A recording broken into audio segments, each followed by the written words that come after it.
In this video, I'm going to show you how you can use Google Bard's voice feature. So here's what you need to do. So first go to Google, then just do a search for Google Bard.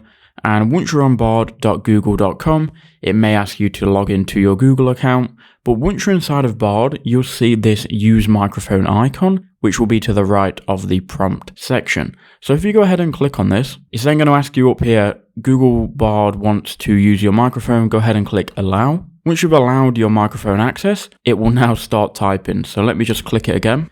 Now what we can do is we can write a prompt with this microphone. So this is great for more advanced prompts. I'm going to Thailand from the 7th of February to the 18th of February, and I need somewhere to stay. I need cheap places to eat, and I want to know how I can maximize my dates. Give me advice on what to do. So we'll go ahead and search for that. That was just off the top of my head, so it's a bit random, and we'll see what comes back. So like usual, we've got Google Bard, Google Hotels, Google Maps, all of the extensions working. If you want to know how you can enable the extensions, I'll leave a link in the description. You can see it's gave us hotels, it's gave us restaurants to eat, things to do, and so on. So that's how you can use Google Bard's voice input. I hope that did help you out.